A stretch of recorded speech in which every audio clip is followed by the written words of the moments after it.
"Nonsense!" cried the prince. It was, sir, and if not to her, then to Rogojin, sir, it's all the same, to Rogojin, sir, and once there was even one to be passed on to Mr. Terentiev, sir, from the person with the letter A. Lebedev winked and smiled.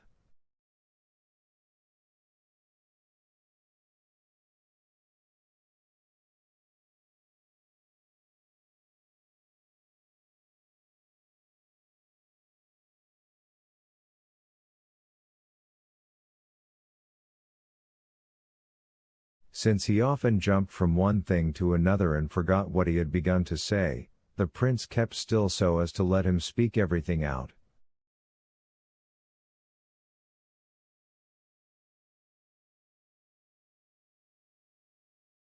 But all the same it was extremely unclear whether the letters had gone through him or through Vera.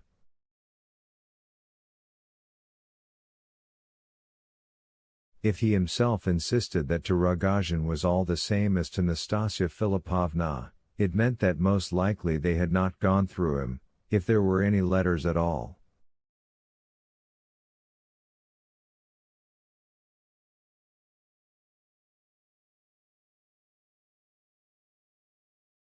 And how it happened that the letter now ended up with him, remained decidedly unexplained.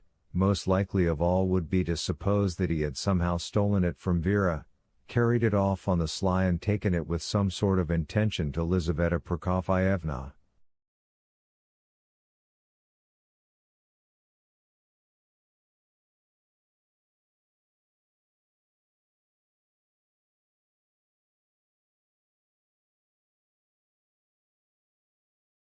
So the prince finally figured it out and understood it. "You've lost your mind," he cried, extremely disconcerted. "Not entirely, my much esteemed prince," Lebedev answered, not without anger.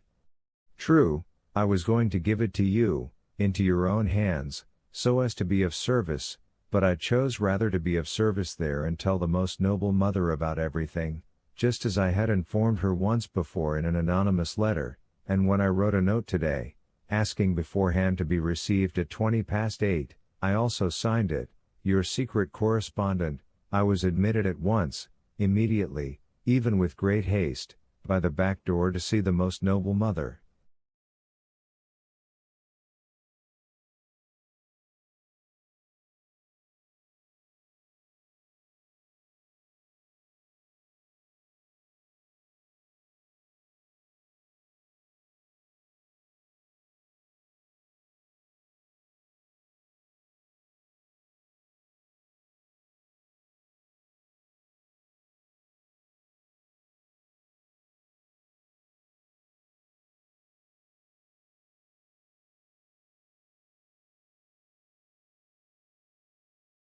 "Well?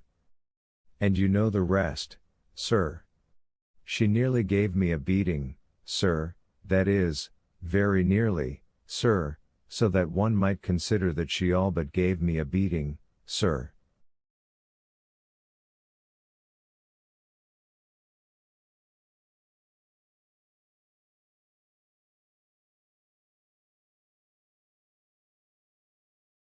"And she flung the letter at me." "True, she wanted to keep it, I could see that, I noticed it, but she changed her mind and flung it at me. If you, such as you are, were entrusted with delivering it, then go and deliver it," she even got offended.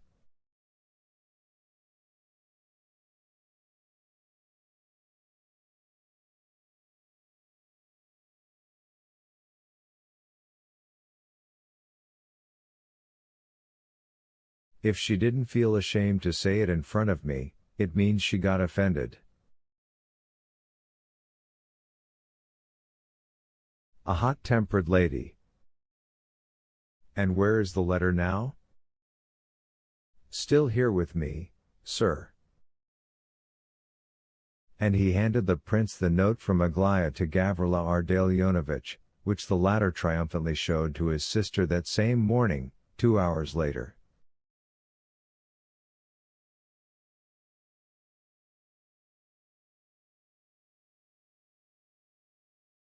This letter cannot remain with you. For you, for you. I brought it for you, sir, Lebedev picked up hotly. Now I'm yours again, entirely, from head to heart, your servant, sir, after a fleeting betrayal, sir.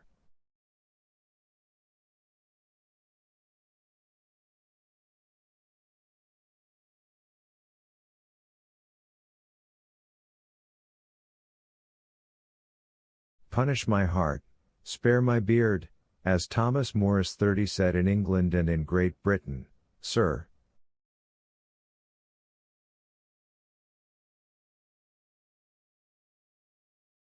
Mea culpa 31, so says the Roman Papa, that is, he's the Pope of Rome, but I call him the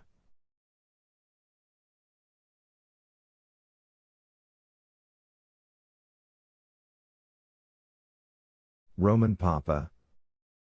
This letter must be sent at once, the prince bustled, I'll deliver it.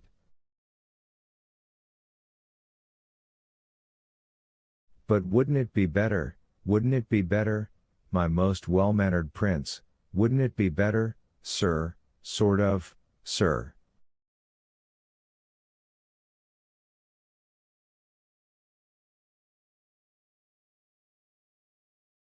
Lebedev made a strange, ingratiating grimace, he suddenly fidgeted terribly in his chair, as if he had suddenly been pricked by a needle, and, winking slyly, gestured and indicated something with his hands.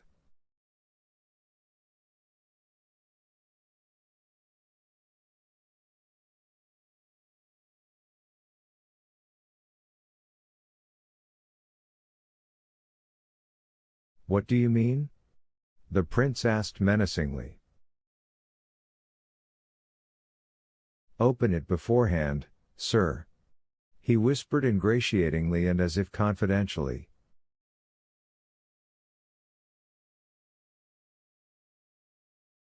The prince jumped up in such fury that Lebedev was about to run away, but having reached the door, he stopped, waiting to see if he would be pardoned.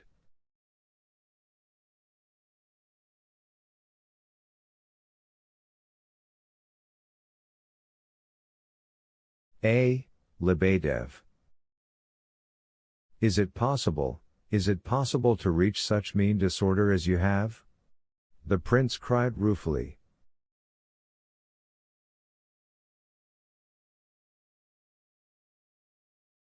Lebedev's features brightened. I'm mean. He approached at once, with tears, beating his breast.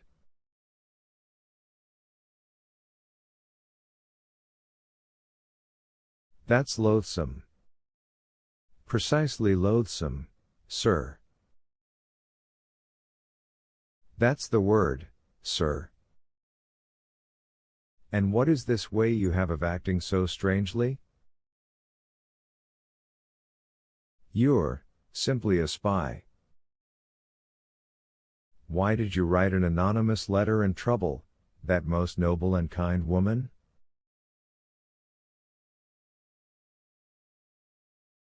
Why, finally, does Aglaya Ivanovna have no right to correspond with whomever she likes?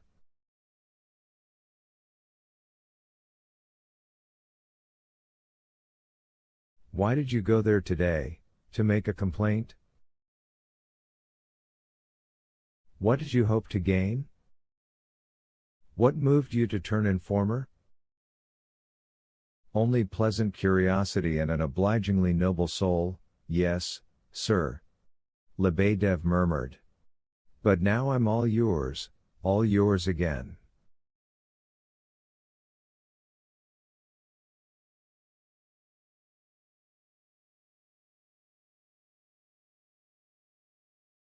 You can hang me.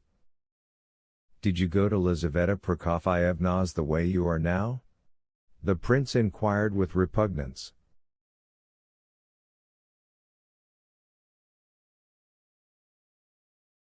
No, sir, fresher, and even more decent, sir, it was after my humiliation that I achieved this look, sir.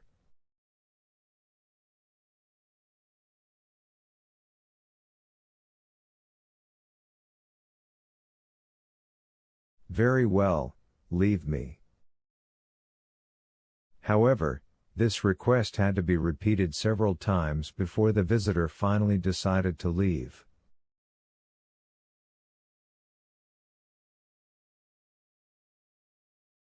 Having already opened the door, it is my fault, it is my fault. He came back again, tiptoed to the middle of the room, and again began to make signs with his hands, showing how to open a letter. He did not dare to put this advice into words. Then he went out, smiling quietly and sweetly.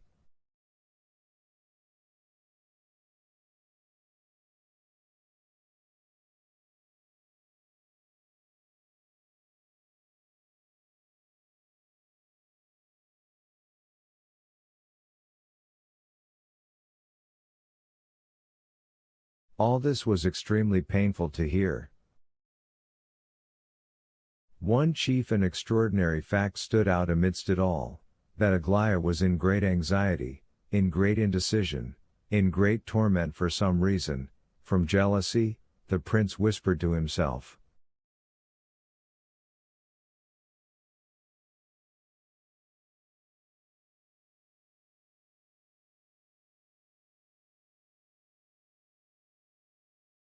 It was also clear, of course, that unkind people were confusing her, and it was all the more strange that she trusted them so much.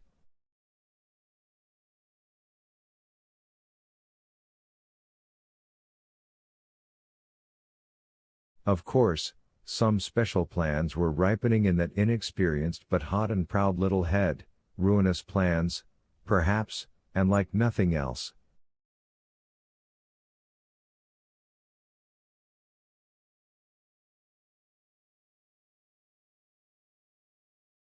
The prince was extremely alarmed and in his confusion did not know what to decide.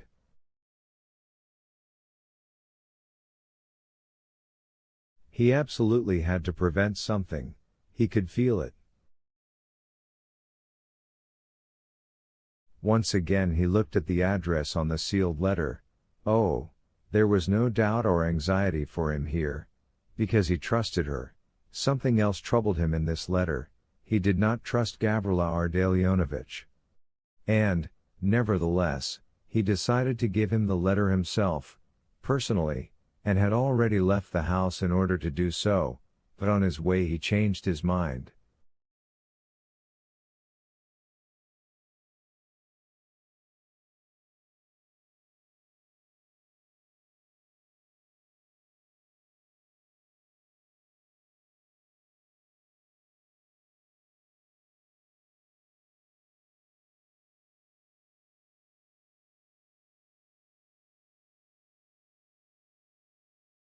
As if on purpose, almost at Tin's house, the prince ran into Kolya and charged him with putting the letter into his brother's hands, as if directly from Aglaya Ivanovna herself.